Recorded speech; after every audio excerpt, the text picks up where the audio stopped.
Hace poco, recientemente, la Universidad Politécnica de Madrid ha incorporado a su catálogo de titulaciones el grado en Ingeniería de Materiales, del cual tenéis todos propaganda, que es una carrera específica para este tipo de aplicaciones especiales de los materiales que hasta hace aproximadamente 10 años las ingenierías tradicionales no cubrían. Entonces, todo lo que vais a ver en esta charla, naturalmente lo veríais y podéis aprenderlo en la titulación de Ingeniería de Materiales, y también, pues bueno, os hemos dejado propaganda y publicidad del grado en Ingeniería Civil, que es lo que yo creo que la mayoría conocéis o conocíais antiguamente como Ingeniería de Caminos, Canales y Puertos.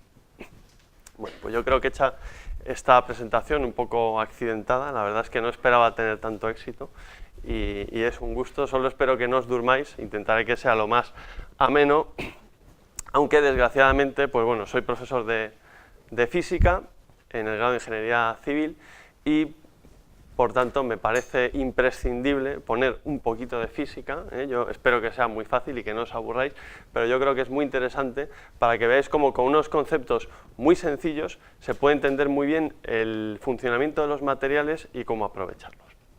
Bueno, además de pertenecer al Departamento de Ciencia de Materiales, pues también estamos integrados dentro del CISDEM, que es el Centro de Investigación en Seguridad, Durabilidad de Estructuras y sus materiales, es decir, todo lo relacionado con lo que vamos a ver en esta charla.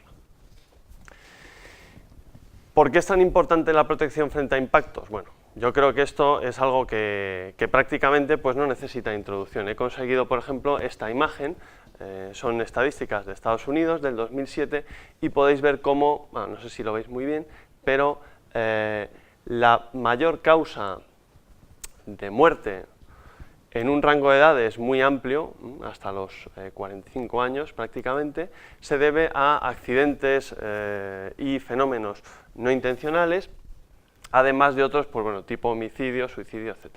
De estos accidentes, de estos eventos no intencionados, pues como podéis imaginar, los accidentes de tráfico son probablemente la mayor causa. Aquí tenéis ya un desglose por causas de estos daños por eventos no deseados y podéis ver en azul cómo en total, la suma total, los accidentes de tráfico son la principal causa de muerte, al menos en lo que podríamos llamar sociedades desarrolladas. Desgraciadamente, pues las sociedades subdesarrolladas tienen otros problemas aún mayores para los cuales pues nosotros podemos dar, al menos como ingeniero de materiales, también algunas soluciones, pero no tan evidentes como las que aquí vais a ver.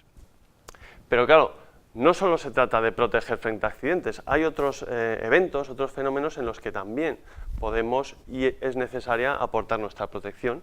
Por ejemplo, los vehículos militares, por ejemplo, la protección frente a disparos de energía cinética, disparos de bala, protección frente a explosiones, ahí tenéis una imagen del parking de la T4 después del atentado de ETA, y bueno, pues no todo van a ser actos tan luctuosos como estos, ¿no? Ahí tenéis, por ejemplo, un casco de moto, lógicamente hay que proteger la cabeza, y unas espinilleras de fútbol que también, pues bueno, los que seáis aficionados al fútbol seguro que estáis muy familiarizados con su función. Bien, pues hecha esta introducción, vamos a ver un poco cuál es el esquema que vamos a seguir. En primer lugar, voy a empezar con unos fundamentos. Esto, como os digo, es física, espero que no la odiéis, y si la odiáis, pues bueno, espero que después de la charla la odiéis un poquito menos. Después vamos a empezar con los materiales metálicos, los más utilizados para protecciones, cerámicas avanzadas, que ya veréis que su uso fundamentalmente es para la protección y la parada de proyectiles, espumas, tejidos y finalmente hormigones. La verdad es que una de las conclusiones que podréis sacar de esta charla es que en realidad cualquier material podemos utilizarlo para protección frente a impacto. Venga, vamos a empezar con unos fundamentos, no sé exactamente cuál es vuestro nivel de física, yo creo que esto intuyo que lo sabéis, pero bueno, si no, en cualquier caso, se trata de conceptos muy sencillos. El primer concepto que hay que tener en cuenta y que juega un papel muy importante en lo que es un impacto es lo que se denomina cantidad de movimiento momento lineal. Espero que esto os suene. Que no es más que coger la masa del objeto que se está moviendo, por ejemplo ese coche, y multiplicarlo por la velocidad.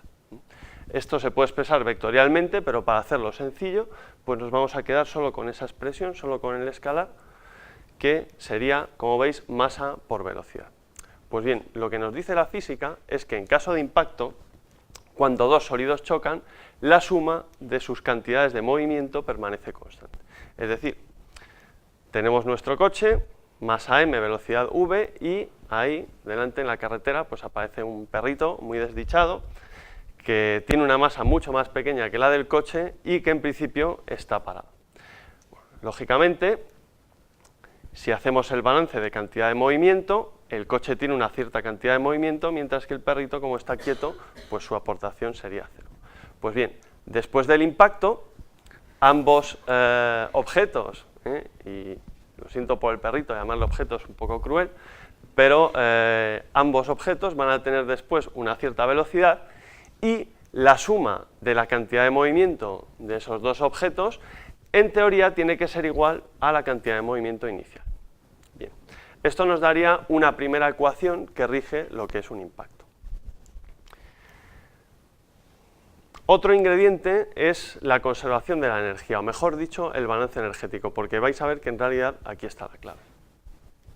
Supongamos que durante el impacto la energía cinética se conserva. Imagino que también sabéis o tenéis algún concepto de qué es la energía cinética, ¿no? La energía cinética es la energía de un cuerpo en movimiento. Entonces, si a la ecuación anterior de cantidad de movimiento añadimos la ecuación de energía cinética, fijaos, energía cinética inicial, la energía cinética del vehículo, un medio de la masa por su velocidad al cuadrado, más la energía cinética del perrito, que sería cero porque está quieto. Después del impacto, ambos tienen su velocidad, que son estas mismas velocidades, y esta sería la energía cinética del conjunto. Pues bien, si esto se cumpliese, si la energía cinética se cumpliese, suponiendo unos datos, imaginaos, masa del vehículo 1500 kilos, masa del perrito 15 kilos, si el vehículo va a 70 km por hora, el resultado es que después del choque el vehículo cambia un poquito su velocidad, fijaos, prácticamente ni se entera, mientras que el perrito pues se lleva un porrazo tremendo, ¿no? Sale a 130 km por hora y esos 130 km por hora además los recibe en un instante de tiempo muy pequeño, ¿de acuerdo? ¿Cuál es la conclusión? Pues evidentemente esto es un concepto yo creo que muy intuitivo, que tenemos todos, gana el que tiene más masa, ¿no? Nos sentimos más seguros si vamos en un todoterreno y no digamos ya si vamos en el autobús y se cruza por ahí un tío, ¿no?, con un coche pequeño, pues nos asustamos un poco, pero en principio nos sentimos bastante seguros ahí. Entonces, claro, como os digo, ¿cuál sería el automóvil, por ejemplo, más seguro? Pues nos compraríamos el coche más grande, ¿no? Imaginaos que, por ejemplo, chocamos con un coche muy grande contra uno más pequeño, los dos llevan la misma velocidad y chocan de frente, pues haciendo la misma cuenta de antes, claro, el vehículo grande sufre un descenso de velocidad notable, pero es que el vehículo pequeño prácticamente lo destruimos, ¿no? Lo mandamos con una velocidad tremenda. Solución, ¿comprar el coche más grande o tener el coche más grande? No exactamente. ¿Qué ocurre si yo con mi flamante coche grande me choco, por ejemplo, contra una pared? Pues si repetís la cuenta, lo que ocurre es que salgo despedido con la misma velocidad con la que choco contra la pared, y da igual la masa que tenga mi vehículo. ¿O qué ocurre si tengo, por ejemplo, mala suerte y me choco contra otro coche igual que el mío, igual de grande? Pues al final, de nuevo, si choco a 70 km por hora, salgo despedido a 70 km por hora. Esto, como veis, ni es deseable ni ocurre en la realidad. Lo cierto es que aunque hemos hecho la hipótesis de que la energía cinética se conserva, en la realidad no se conserva. Normalmente lo que ocurre, y es lo que nos va a interesar, o lo que interesaría a un ingeniero de materiales, en este caso es que parte de esa energía no se transforme en energía cinética, sino que se transforme en energía de deformación del material. Entonces, voy a hacer un pequeño experimento que hice ayer en casa y me salió, y aquí es posible que no me salga, ¿no?, como suele pasar, por otra parte. Bien, esto es una pelota de pádel y lo que vamos a hacer es dejarla caer y que impacte contra el suelo. Entonces, si dejo que impacte contra el suelo, podéis ver que bota y se eleva a una cierta altura, no muy alta porque la pelota ya es bastante antigua, pero en principio, según las ecuaciones de antes, masa y velocidad, la velocidad la define desde qué altura dejo caer la pelota, pues definirían con qué velocidad la pelota rebota hacia mí. Pues bien, vamos a hacer una cosa, y es que vamos a envolver la pelota con un poquito de papel albal. Entonces, el papel albal prácticamente no pesa nada en comparación con la pelota, y por tanto, si hago la misma operación, en teoría,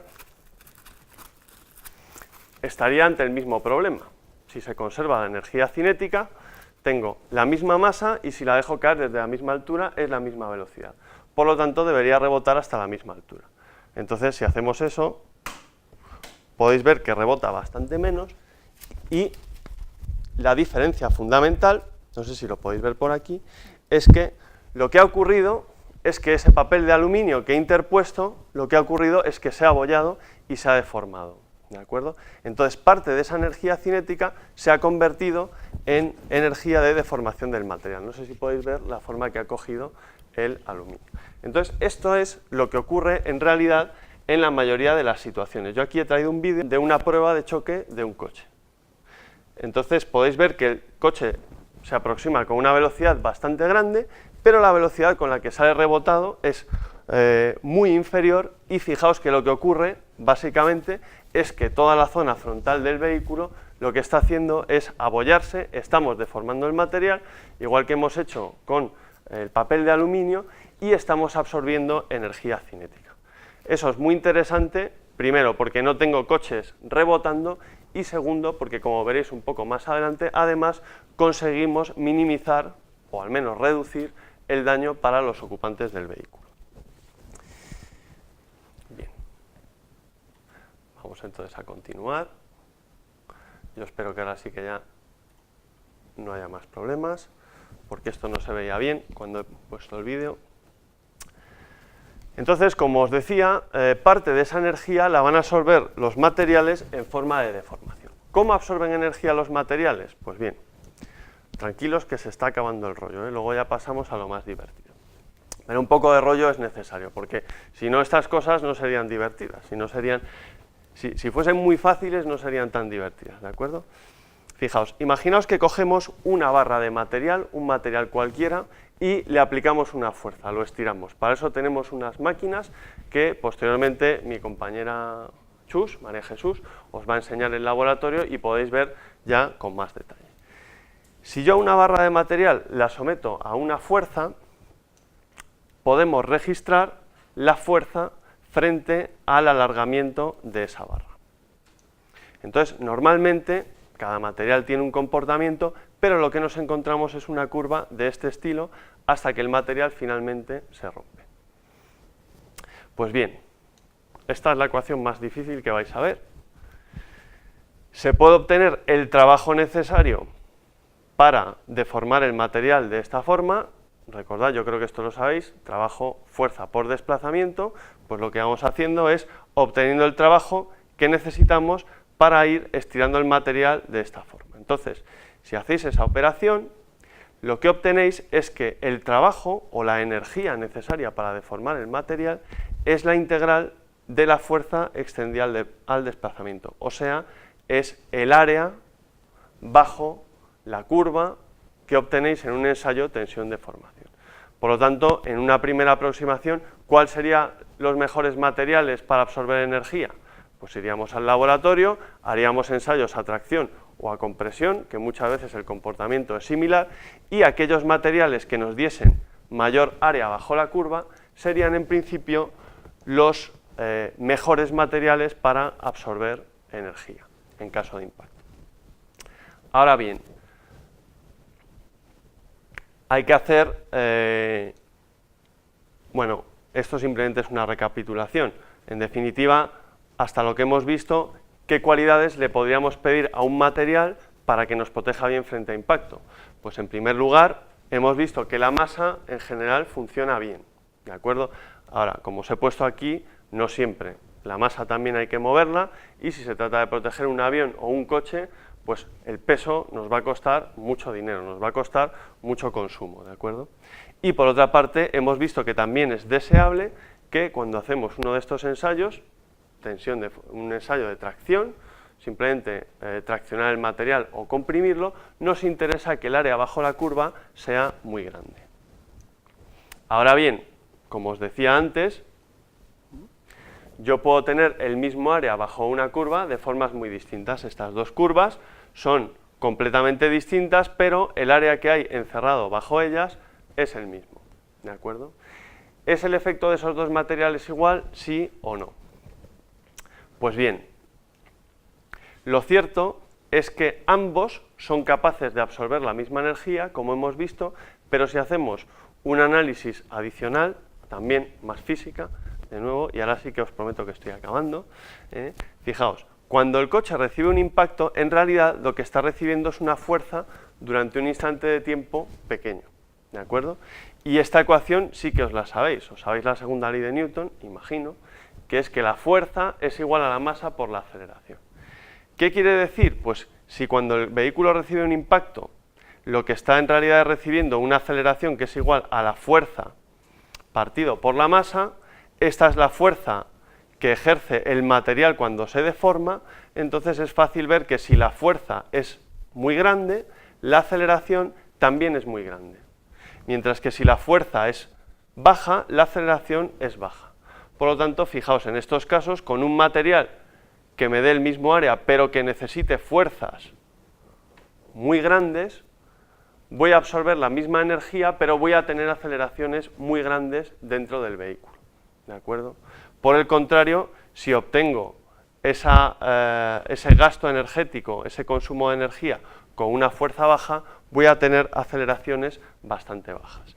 Y esto último, en general, es lo deseable. Las aceleraciones fuertes son muy peligrosas. Fijaos, aquí he puesto un vídeo, he tenido que usar una versión de prueba para cortarlo, porque el vídeo era muy largo. Es un vídeo antiguo de un intento de conseguir un coche más seguro, es un vídeo de Mercedes, mediante una estructura muy rígida, ¿de acuerdo? Absorbe energía, pero la fuerza que es necesario aplicar para absorberla es muy grande. Entonces, fijaos cómo el coche prácticamente no se deforma, sin embargo, todo el interior, ocupantes incluidos, sufren unas aceleraciones bestiales, ¿de acuerdo? El conductor pues se choca contra el volante, etc. En general, como os decía, las aceleraciones no son buenas.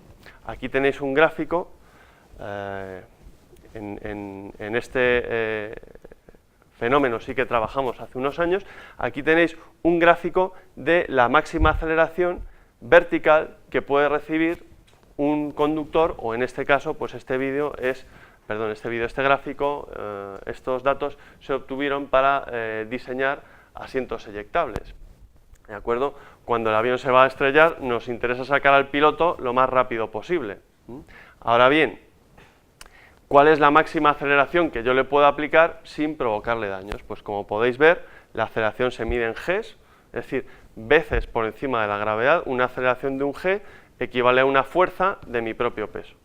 Una aceleración de 10 Gs es 10 veces mi peso. Tendría que soportar mi columna vertebral 10 veces mi peso, lo cual es una barbaridad.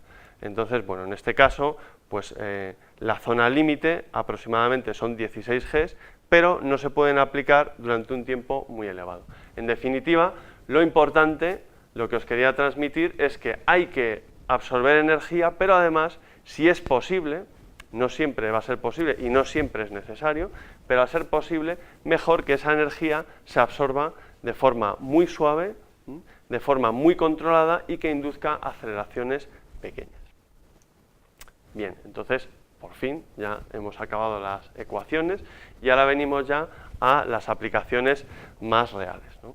Vamos a empezar entonces con el primer tipo de materiales. Como veis, realmente todos los materiales tienen estas propiedades. Todos los materiales se deforman, todos consumen energía, todos tienen una cierta masa y por lo tanto, como os dije antes, en principio cualquier material es posible utilizarlo para protegernos frente a impacto. Vamos a empezar con los materiales metálicos, que son sin duda, y sobre todo si pensamos en lo que son accidentes de tráfico, protección de vehículos, etcétera, son sin duda los más utilizados. Y bueno, como he puesto aquí, existen muchos tipos, aunque yo pues básicamente me voy a centrar en tres. En primer lugar, el acero, que es uno de los más antiguos. Fijaos, ahí tenéis un vehículo muy antiguo blindado, probablemente del ejército, es una foto muy antigua. Tenemos una caja fuerte también muy antigua, de la época del oeste. Hace muchos años ya se sabía que el acero era un material muy bueno para proteger las cosas, sobre todo para proteger frente a balas, explosiones, etc. El aluminio es un material que se ha empezado a utilizar, lleva unos 100 años utilizándose, pero no penséis, es un material con el que hoy en día, y especialmente vosotros, seguro que estáis muy familiarizados, pero en realidad es un material que lleva utilizándose muy poco. Y después tenemos el titanio, que todavía es un material, entre comillas, más moderno, porque bueno, es un elemento y existe desde siempre, pero lo que es el procesado, sobre todo formando aleaciones, es muy moderno y aparte de que da una resistencia muy buena, también tiene una resistencia muy buena frente a las temperaturas. Entonces, en situaciones de blindaje, como puede ser el caso de un motor de aviación, ya veréis luego un caso, en situaciones de blindaje en el que los materiales van a estar expuestos a alta temperatura, aleaciones de titanio son siempre unos materiales que funcionan muy bien. Vamos a empezar con el acero. Como os dije anteriormente, se conoce desde hace muchísimos años, tantos años, que lógicamente en función de la fuente, pues unos dicen que se han encontrado restos en un año, otros en otro, etc. Lo cierto es que permite muchas ventajas. Ahí tengo una foto, por ejemplo, del peine de los vientos. Eso no es un material ni un elemento para protección, pero fijaos las formas tan complicadas que se pueden conseguir, ¿no? Una de las ventajas es que al ser conocido desde hace mucho, se trabaja muy bien y le podemos dar las formas prácticamente que queramos con un coste razonable. Luego además, la tecnología de soldadura para unir distintas piezas está muy desarrollada, más que en otros materiales, lo cual hace muy fácil diseñar una protección y soldarla, por ejemplo, a un vehículo ya existente o a una estructura ya existente, ¿no? Y luego además, pues como existen muchas técnicas de procesado, fijaos, estos serían curvas, fuerza, desplazamiento. Pues fijaos que puedo obtener una gama muy amplia en función de los ingredientes que yo le ponga a ese acero, de las aleaciones, inclusiones, etcétera, pues puedo obtener comportamientos de mayor fuerza y por tanto más aceleración, o bien comportamientos más suaves y con mayor deformación. ¿De acuerdo? Esto es una ventaja muy grande. ¿Cuál es el principal inconveniente? Pues hay un inconveniente grande, aparte de la corrosión, y es el peso. ¿De acuerdo? El acero, el peso, como habéis visto antes, es una ventaja, pero por ejemplo cuando se trata de proteger un vehículo, pues no es una ventaja. Y entonces, si hago un vehículo blindado, por ejemplo, de 30 toneladas, hay que mover esas 30 toneladas con un motor y por tanto hay que gastar un montón de gasolina, ¿no? Como tenéis ahí en esa foto, un poco chorra, pero bueno, la verdad es que no encontré nada mejor. ¿De acuerdo? Bien. ¿Cuáles son las aplicaciones fundamentales del acero? Pues bueno, quizá las más interesantes, como veis, en primer lugar, el diseño de estructuras colapsables. Vamos a poner acero, por ejemplo, en los coches, para que este acero se doble, esto es lo que es una estructura colapsable, al doblarse el material se deforme y se absorba energía, ¿de acuerdo? Además, vamos a intentar hacerlo de la forma más progresiva posible. Fijaos, esto es la estructura de un vehículo muy moderno y entonces si se analizan los materiales que se han empleado, fijaos, en la zona delantera tiene aceros de una resistencia media y piezas de aluminio, como por ejemplo el capó. ¿Por qué? Porque son materiales que se van a poder deformar mejor, van a absorber mucha energía y además, al tener una resistencia menor, van a absorber energía de forma suave. ¿De acuerdo? Sin embargo, en el marco que tiene que proteger a los ocupantes, es decir, si el golpe es moderado, pues se me abollará todo el frontal, pero si el golpe es fuerte, se va a abollar el frontal y no quiero que se abolle la zona de los supervivientes, probablemente, de los ocupantes, perdón, probablemente sufrirán una aceleración muy grande, pero si el golpe es muy fuerte, es lo único que podemos hacer por ellos, ¿de acuerdo? Que al menos su habitáculo se mantenga indeformable. Entonces, fijaos que los aceros que se utilizan ya en lo que es el marco del habitáculo, estos aceros en un color morado, no se distinguen muy bien los colores en la pantalla, pero bueno, pues son aceros que tienen una fuerza. La fuerza frente al desplazamiento es mayor, ¿de acuerdo? También se utiliza mucho, y este es un campo que, por ejemplo, sí que investigamos aquí, en este departamento, en la protección frente a proyectiles y explosiones, por ejemplo, para vehículos blindados. Esto que tenéis aquí, pues es un proyectil bastante letal, bastante peligroso, ya que básicamente es una mina, consiste en 7 kilos de TNT, de dinamita, y en la parte superior se le pone una tapa de un hierro muy blando, un material muy deformable.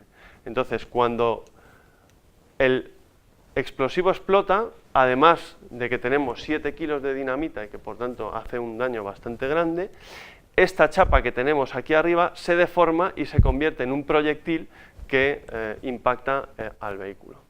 En este sentido, bueno, supongo que no estáis muy familiarizados, gracias a Dios por otra parte, con este tema, pero este tipo de amenaza, lo que se denomina el IED, el explosivo improvisado, el dispositivo explosivo improvisado, es la principal causa, alrededor del 70% de pérdida de vehículos y de vidas humanas en zonas de conflicto bélico. Entonces, bueno, aquí tenéis un vídeo que espero que funcione. Esto es una simulación para que veáis cómo se forma el proyectil. En este caso, pues solo veis la cuarta parte.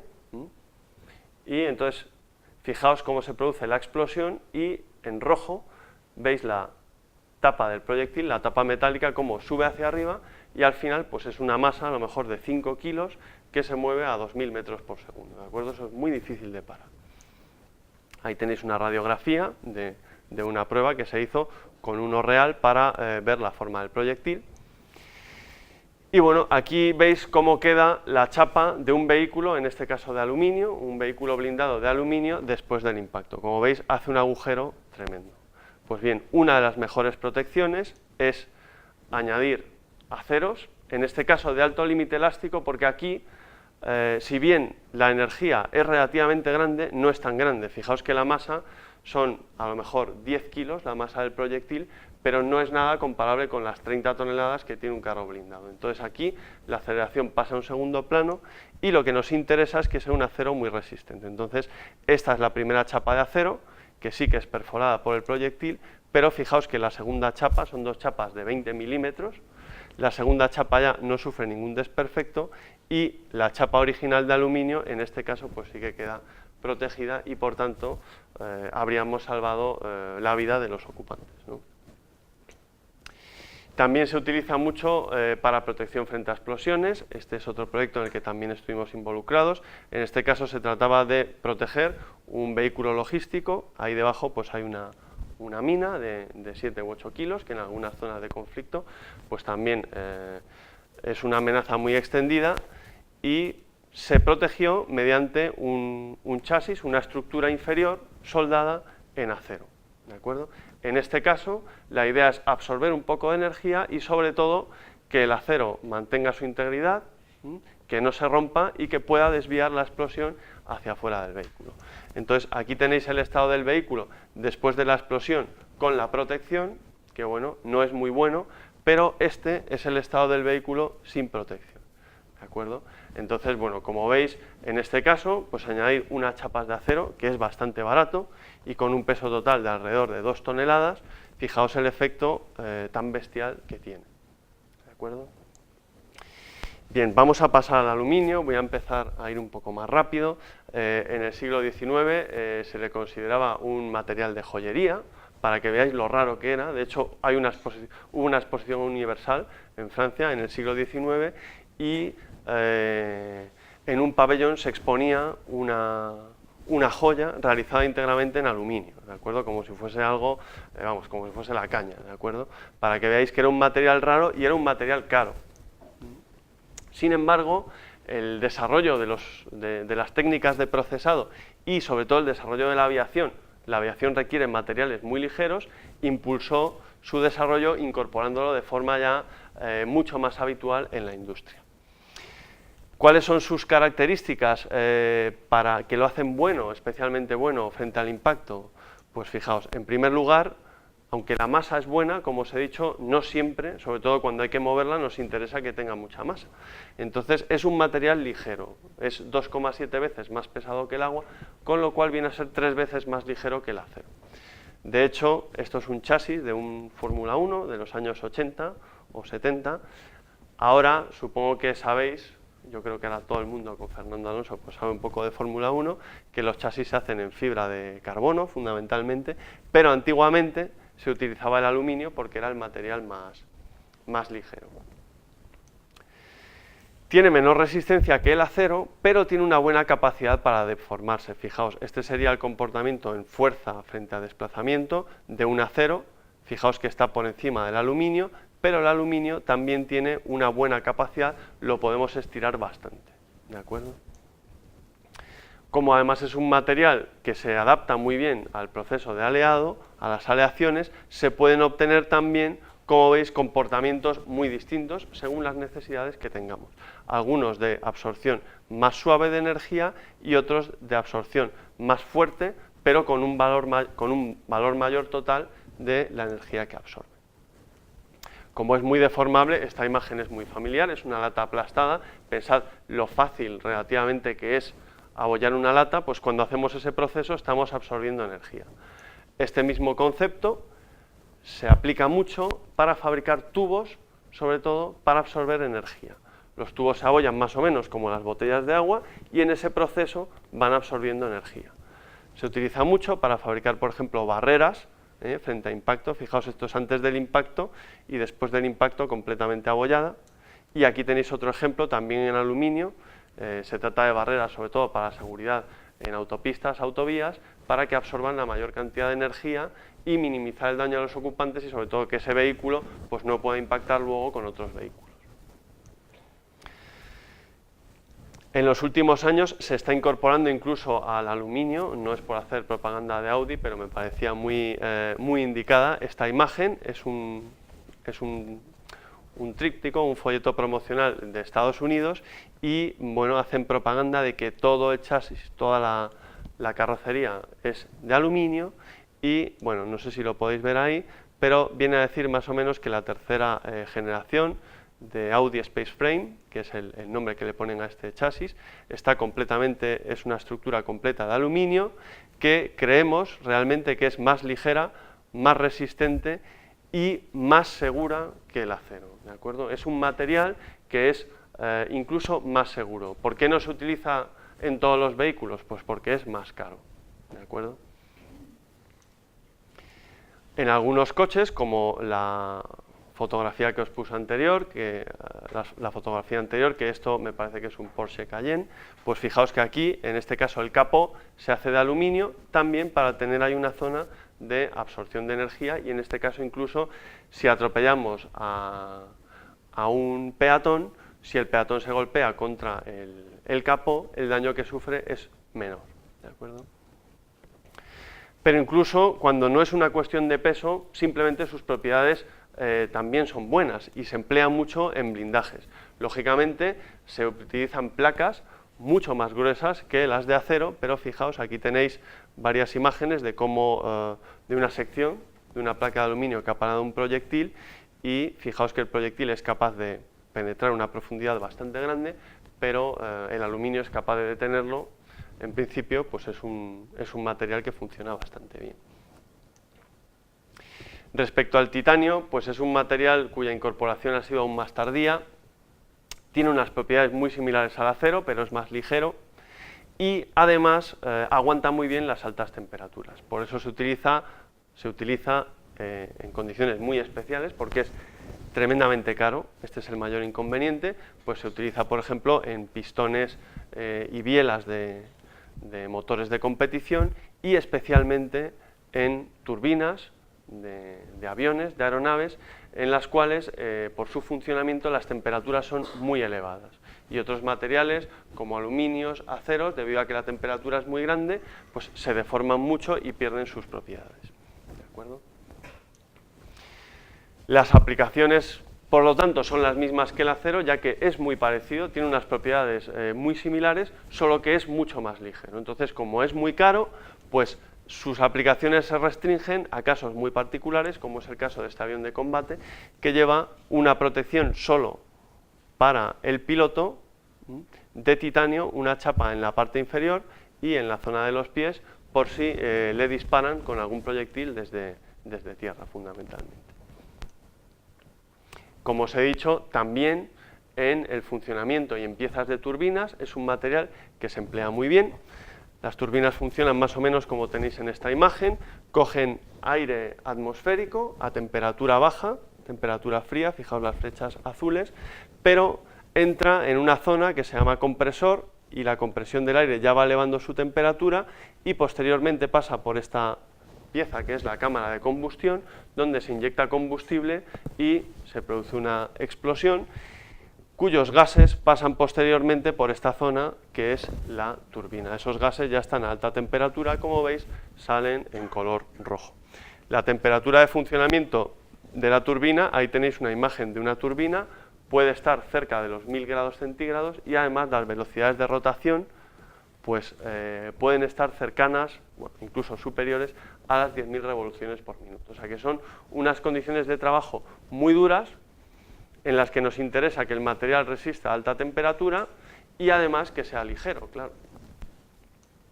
Entonces, bueno, aquí tenéis una prueba de un proyecto también en el que estuvimos involucrados. Una de las cosas que se exige al fabricante es que si durante el funcionamiento de la turbina un álave se suelta, ese álave tiene que quedar dentro del motor, ¿de acuerdo? El motor se va a estropear, vamos a perder el motor, pero el avión es capaz de volar sin ese motor, ¿de acuerdo? Lo que no puede ocurrir es que esa pieza perfore la carcasa del motor y, por ejemplo, alcance a un ocupante. ¿De acuerdo? Entonces, las normas de aviación civil obligan a que los fabricantes pasen una prueba que consiste en poner una pequeña carga explosiva, soltar un álave y ver qué ocurre. Bueno, ahí tenéis el estado final de la turbina, del disco. Fijaos, ahí está la pieza que se ha soltado con ese explosivo y podéis ver cómo el resto de álaves están rotos, pero lo más importante es que la carcasa, que son aleaciones de estos tipos, fue capaz de contener el álave y, por tanto, en este caso el motor se habría estropeado, pero no habría tenido ningún problema el avión, salvo pues probablemente un aterrizaje de emergencia. Vamos a pasar al siguiente tipo de material, que son las cerámicas avanzadas. Se trata de materiales que se forman, que se compactan utilizando presión y alta temperatura. Existen muchos tipos, ¿de acuerdo? Y sus características fundamentales son que también resisten muy bien las altas temperaturas y que son buenos aislantes de la electricidad.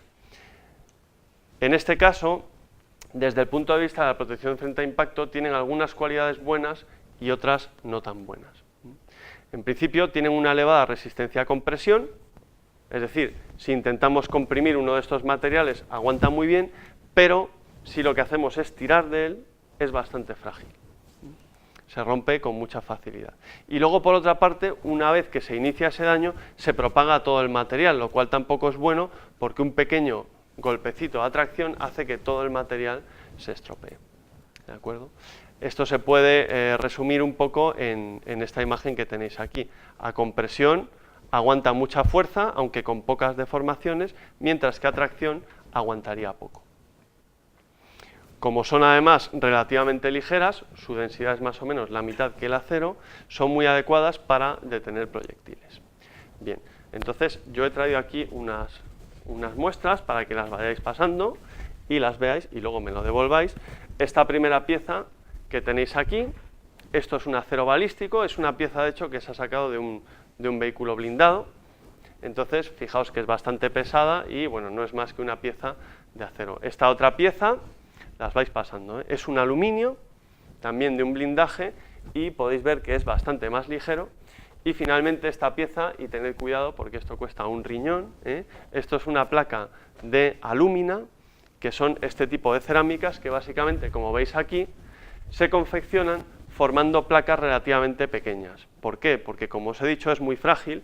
Cuando un proyectil impacte sobre esta placa, la va a romper, pero no se romperán las de alrededor, de forma que si recibe otro disparo y va a alguna de las placas de alrededor, las placas estarán enteras. Si hacemos una placa muy grande, además de que es muy caro, con un solo impacto se romperían todas. Entonces, bueno, existen muchos materiales, la alúmina, que es óxido de aluminio, el carburo de silicio, que fijaos, se utiliza, por ejemplo, para chalecos antibala, o el carburo de boro, que tiene unas propiedades similares. Por la forma que habéis visto antes, su forma de absorber energía es violenta, no proporcionan pequeñas aceleraciones, pero como van a parar proyectiles relativamente pequeños, no es un problema. Con un chaleco antibalas, un proyectil es una masa de unos cuantos gramos, ¿de acuerdo?, frente a nuestro peso, que estará pues alrededor de 70-80 kilos, ¿de acuerdo? Aquí tenéis un poco, esto es una simulación, también aquí nos dedicamos a estas cosas, y podéis ver, este es un proyectil, uno de los de un FP, de los que os hablé antes, que se forman con una mina, y fijaos en un instante intermedio como al haber impactado con la alúmina, se ha roto completamente. Pero lo que ocurre es que como es un material que aguanta muy bien a la compresión, frena bastante el proyectil y además erosiona mucho la punta. ¿De acuerdo? Aquí tenéis una instantánea, también una fotografía del proyectil, y podéis ver cómo la alúmina, la cerámica, prácticamente se pulveriza. ¿De acuerdo? Las aplicaciones balísticas son su hábitat natural, donde vamos a encontrar este tipo de materiales. Bien, después tenemos un tipo de material bastante curioso, que son las espumas. Podemos hacer una espuma prácticamente de cualquier material. La única condición es que dentro haya células de aire y lo que vamos a tener al final, al igual que la lata, pensad en la lata de aluminio, es como un conjunto de latas de aluminio pequeñas, ¿de acuerdo? Al apretarlo, esas latas se van a ir chafando, esas latas pequeñas, y vamos a absorber mucha energía. Se pueden hacer, como os digo, de múltiples materiales, aceros, materiales metálicos, cerámicas o de plástico. Entonces, aquí os he traído también una muestra para que lo veáis. Esto es una espuma de aluminio. Fijaos que es una pieza bastante grande, pero sin embargo, fijaos que pesa muy poquito. ¿De acuerdo? Y pasándola por ahí, tened cuidado porque puede cortar un poco. Fijaos, como además son materiales 100% sintéticos, ¿de acuerdo? Son materiales que en realidad la clave es introducir estas células de aire, pues los podemos hacer a nuestro antojo. Entonces podemos tener una gran variedad de comportamientos, ¿eh? Me parece que Chus luego os va a enseñar incluso más espumas, ¿verdad? Fijaos, absorben energía además durante mucho tiempo, de forma que se comprimen un montón. Fijaos, esta es una muestra antes de ser ensayada y esta es la muestra después. Su tamaño durante este proceso de compactación y de absorción de energía lo podemos reducir a lo mejor 4, 5, 6 veces, etcétera. ¿De acuerdo? Son materiales muy compactables. Entonces se utilizan, como se compactan muy bien, dan pocas aceleraciones, son muy buenos para proteger a las personas. Por ejemplo, en cualquier casco de bicicleta veréis que lo que tiene en su interior, básicamente todo el casco en sí mismo está hecho de espuma. Algunas piezas de salpicaderos de coches también, para proteger a los ocupantes.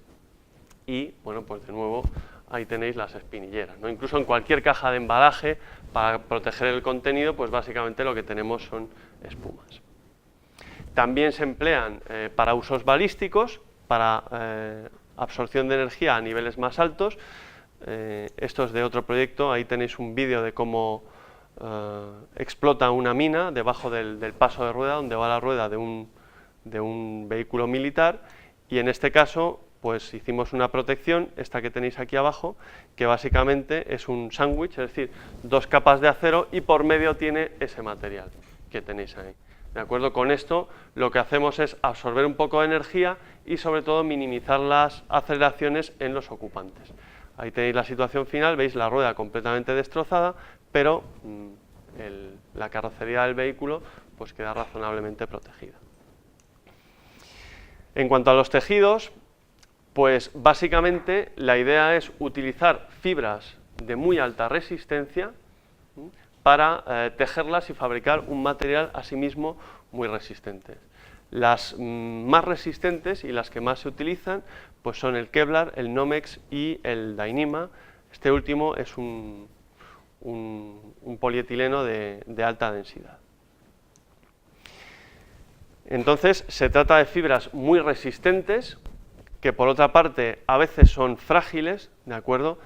Para deformarlas hay que aplicar mucha fuerza y por tanto la aceleración que provocaría sería muy alta, pero curiosamente cuando las entrelazamos formando un tejido, además de romper la fibra, si rompemos el material hay que extraer las fibras y este proceso de extracción hace que al final podamos absorber mucha más energía que si simplemente rompemos una fibra, con lo cual el tejido además beneficia a la absorción de energía.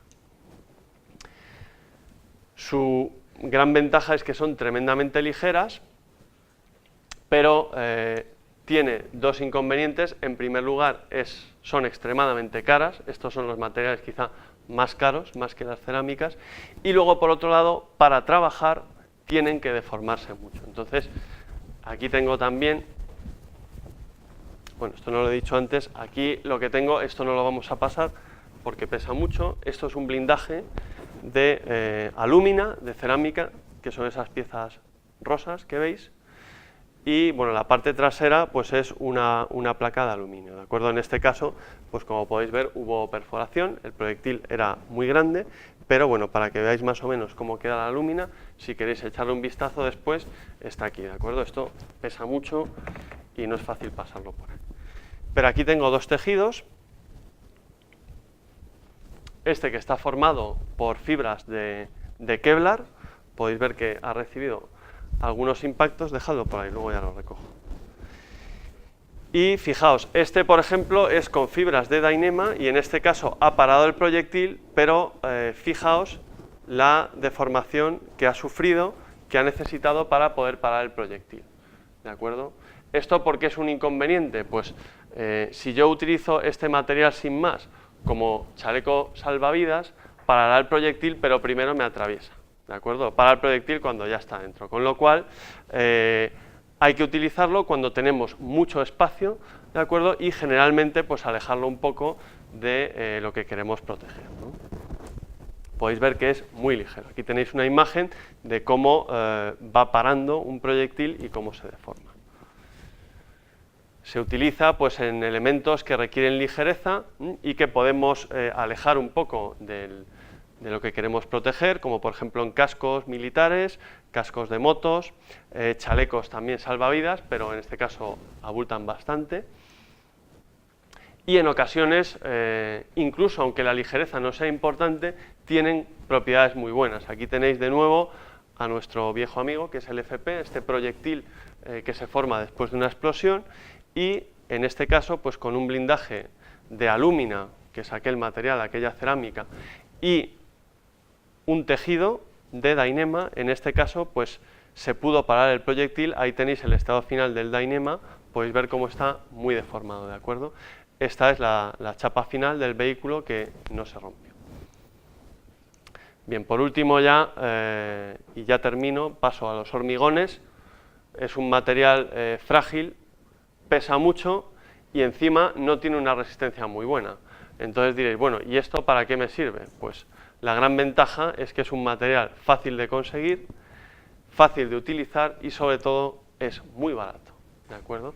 Entonces, ¿que quiero proteger algo? ¿El hormigón no tiene muy buenas cualidades? Pues pongo mucho. Ahí tenéis una foto de un búnker, una barrera de carretera o el revestimiento externo de un reactor nuclear, por ejemplo, ¿de acuerdo? Tiene poca resistencia a tracción, como os dije, pero esto se resuelve metiendo acero por el interior. Ahí tenéis la parte de la pared de una caja de seguridad, ¿de acuerdo? Además es el material de construcción por excelencia y es necesario conocer su resistencia para proteger pues, fenómenos como este, es de nuevo la T4, los edificios de Leganés, y bueno, este es el edificio Alfred Murrah en Estados Unidos, que sufrió una explosión, me parece que eran 2.300 kilos de de dinamita en este caso. Entonces, bueno, nosotros también hacemos proyectos de investigación para conocer las propiedades de este material, del hormigón. Ahí tenéis una imagen a alta velocidad de cómo se rompe. Y en este caso, bueno, a alta velocidad si la pongo. En este caso, bueno, lo más importante que me gustaría transmitiros es que tanto esto como todo lo que habéis visto antes es un campo de investigación abierto, ¿de acuerdo? Como os dije anteriormente, salvo por ejemplo ahora la ingeniería de materiales, no había disciplinas que se dediquen a este tipo de protecciones ni de materiales, ¿de acuerdo? Por lo tanto, es un campo muy interesante y cualquier idea es bienvenida. Aquí simplemente pues una recapitulación de lo que hemos visto. Pensad que son leyes físicas muy simples y que lo más importante sobre todo es poder absorber mucha energía, ¿de acuerdo? Se trata de un campo en pleno desarrollo y, bueno, quién sabe si algún día vosotros os dedicáis a esto. Bueno, pues nada más, hasta aquí la presentación y por favor, si tenéis, aunque me he extendido un poco de más, pero si tenéis cualquier pregunta, vamos, no dudéis en hacérmela con toda tranquilidad, ¿de acuerdo? Dime. Que hacéis, o sea, fabriquéis nuevos materiales o investigáis en la fabricación de nuevos materiales para... Bueno, nosotros, lo que es este departamento, básicamente nos hemos dedicado a lo que es caracterización, es decir, hasta hace poco nos traían los materiales y nosotros lo que hacíamos era determinar si tenían buenas propiedades, por ejemplo, frente a impacto, y diseñar, por ejemplo, esas protecciones, ¿no? Pues, por ejemplo, ahora tenemos este proyecto de protección de vehículos blindados frente a FPs y entonces, básicamente, esto es sobre una hoja en blanco diseñar una protección, ¿de acuerdo? Entonces nosotros, con nuestro conocimiento, búsqueda bibliográfica, etcétera, seleccionamos los materiales que creemos que mejor van a funcionar, compramos muestras, las traemos al laboratorio, las ensayamos y después, con ayuda de esos datos y simulaciones numéricas, diseñamos las protecciones. En algunos casos, como por ejemplo espumas, hemos fabricado ya algunos materiales, pero esto es algo que estamos haciendo aquí en el departamento desde hace relativamente poco, ahora como 3 años o por ahí. ¿Alguna pregunta más? Os prometo que no os suelto ninguna fórmula ni nada, ni ningún. Eso ya deberíais saberlo. Bueno, no sé, espero que os haya resultado interesante. La verdad es que es un campo, como os digo, abierto y, claro, yo me dedico a eso y diréis, bueno, este tío me está vendiendo la moto. Yo hice caminos y esperaba trabajar en puentes y la verdad es que cuando me empecé a dedicar a estas cosas y a la investigación, pues decidí quedarme porque realmente es un campo muy bonito y espero que algún día os interese. Bueno, entonces, si no tenéis más preguntas, efectivamente, por favor, os pediría que rellenaseis esta encuesta, si es que tenéis bolígrafo, y si no lo tenéis, por favor, pedidlo, porque son obligatorias y después la encuesta nos va a llevar más de 5 minutos. Después, mi compañera María Jesús y también Beatriz, que ha llegado ya hace un ratito, pero la pobre está ahí de pie, como Javier y Ana, que también están ahí de pie por lo que pueda pasar, pues os van a enseñar el laboratorio y vais a poder hacer muchas más preguntas, ¿de acuerdo? Venga, pues muchas gracias.